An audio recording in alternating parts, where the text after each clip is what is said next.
Hello and welcome everyone to my channel. I hope that you are having a lovely day where you are. It is 6 o'clock in the morning here, so it's kind of cool.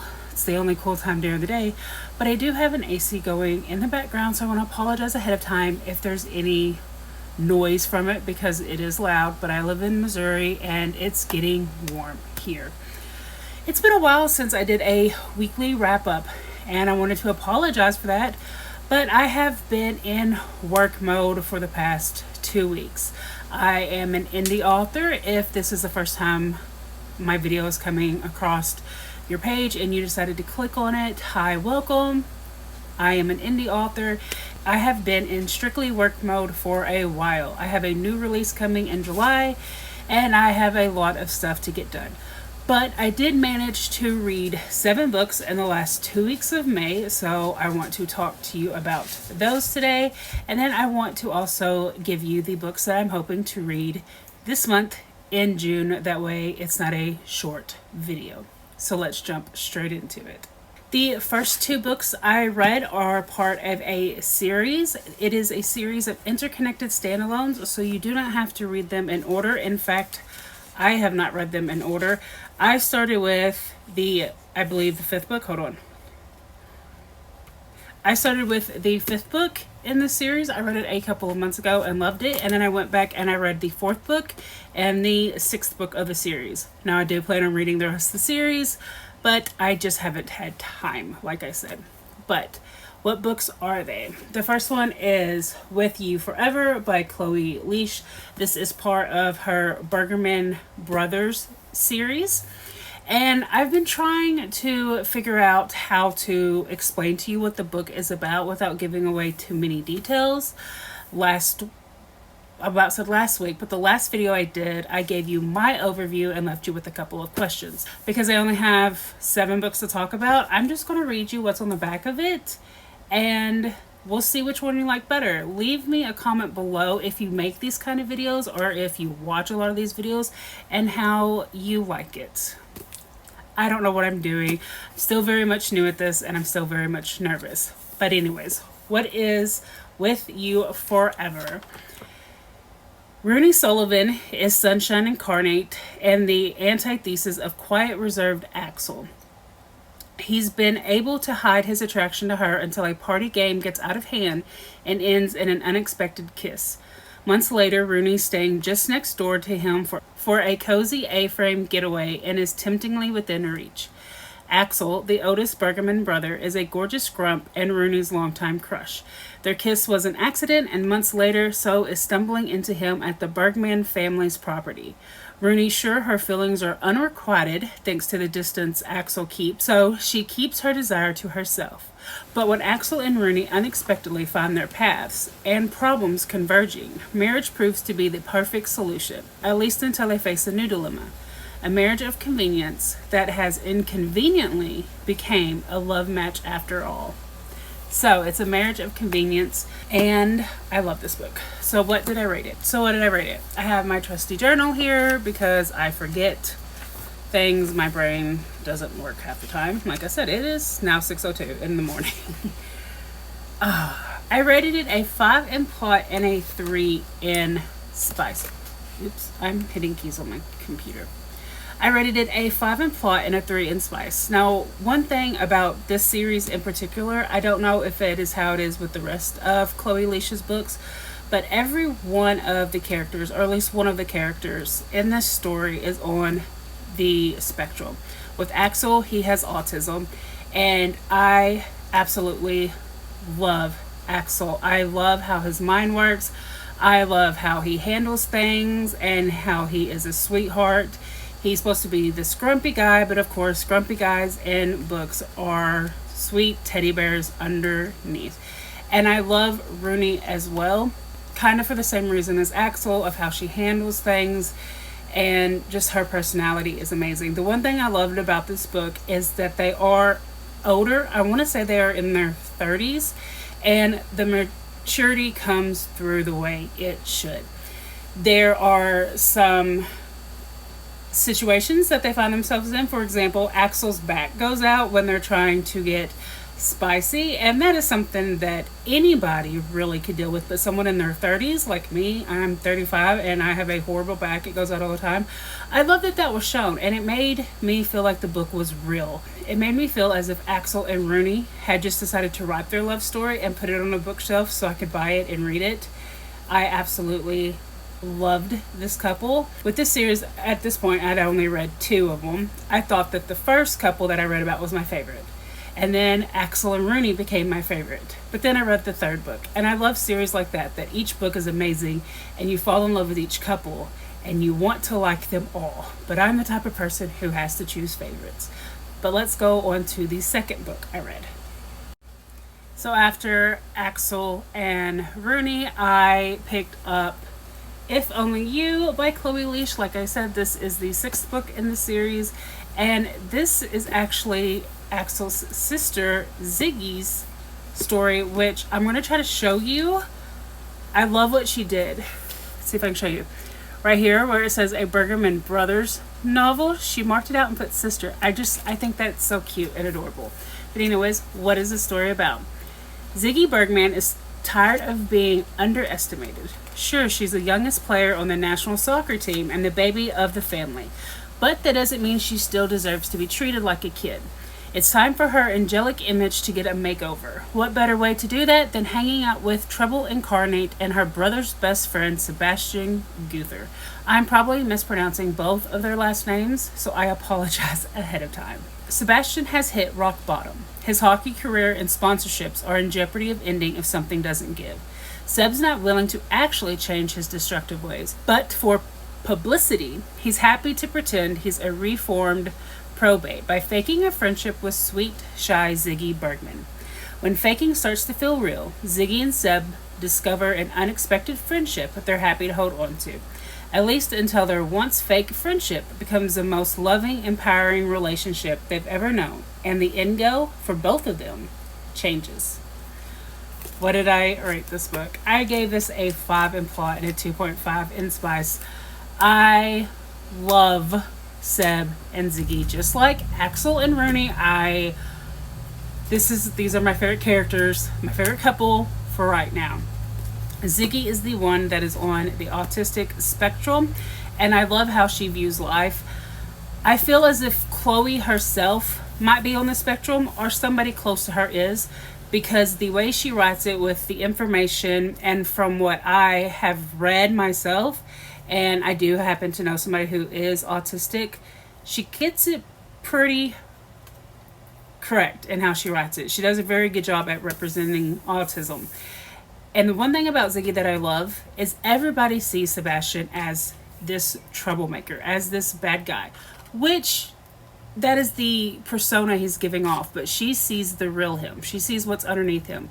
But more than that, she doesn't judge him on his past behavior. She judges him on how he treats her and what he's doing at that moment. And I absolutely love that. I love that outlook on life. It is amazing.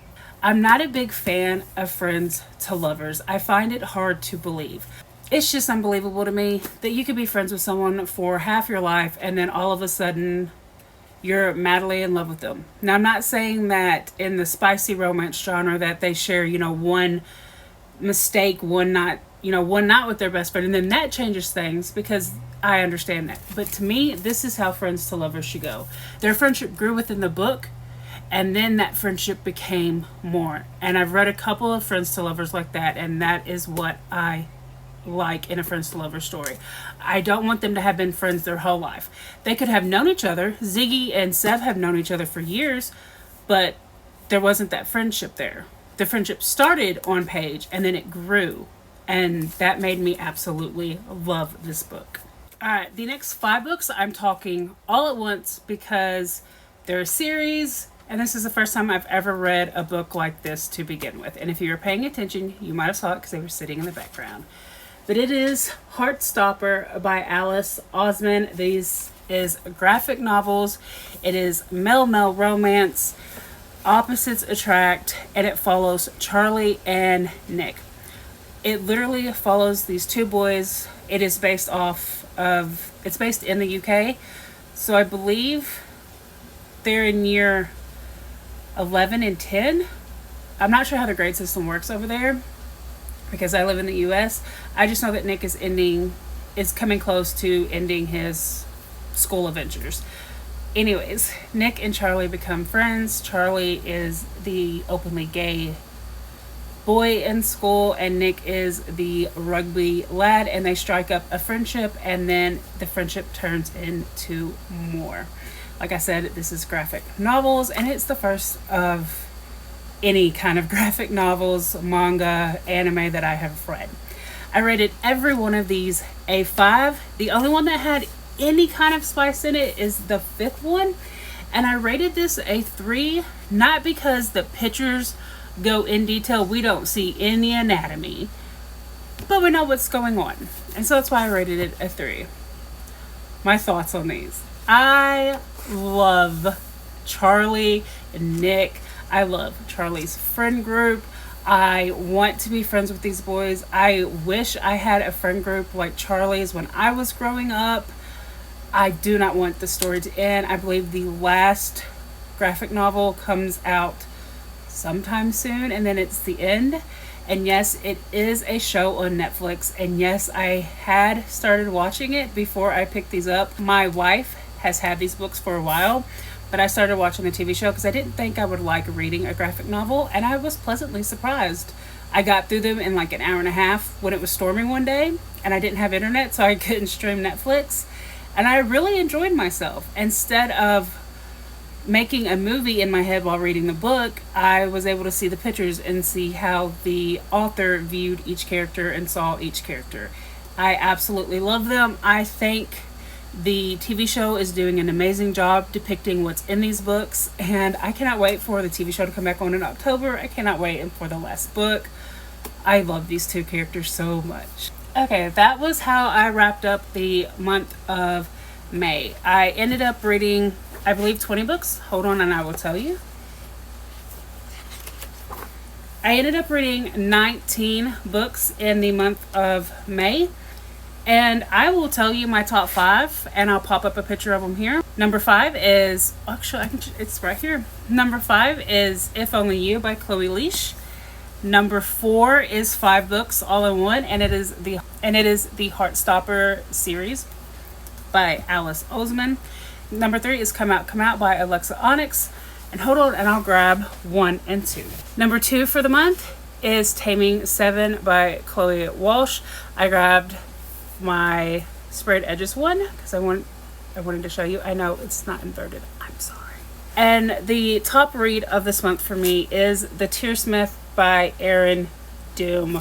Look at all those tabs. I love this book. Okay, now I'm going to show you the books that I'm hoping to read in June. I'm calling them my June hopefuls.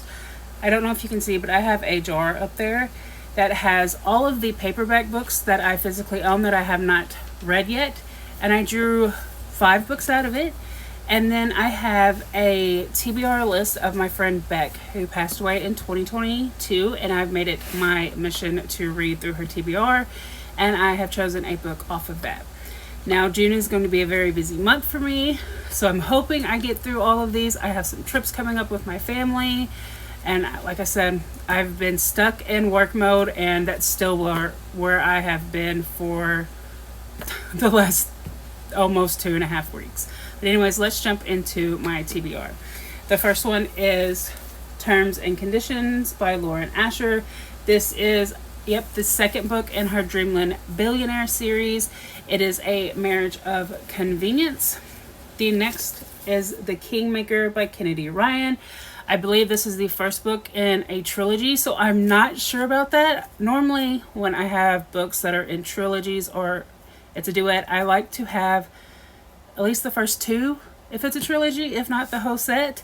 From what I get from the back of it, it seems like it has maybe a mafia aspect. It's enemies to lovers, definitely, and I'm really excited. I just don't know about the whole not having the second or third book.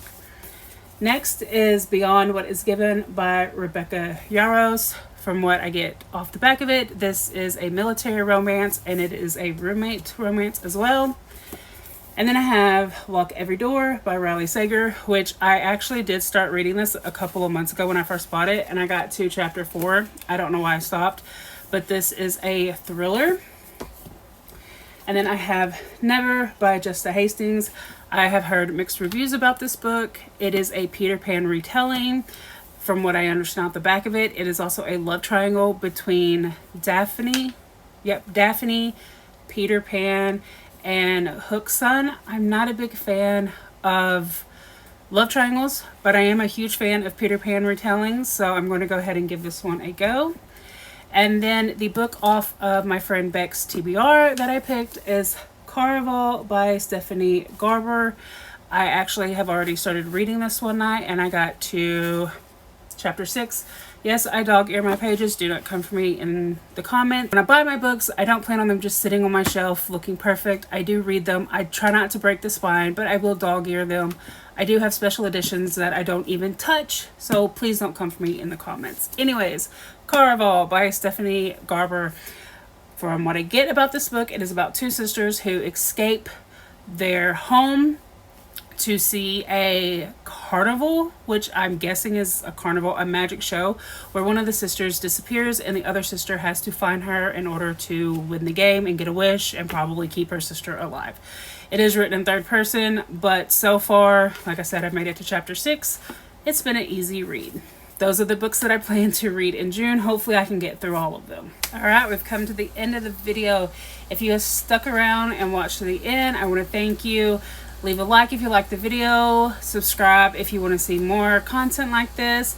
If you want to say hi, comment below. If you have a book that you think I might read, I love any kind of genre. I'm not really big in dark romance. I'm trying to stick my little toesies in there.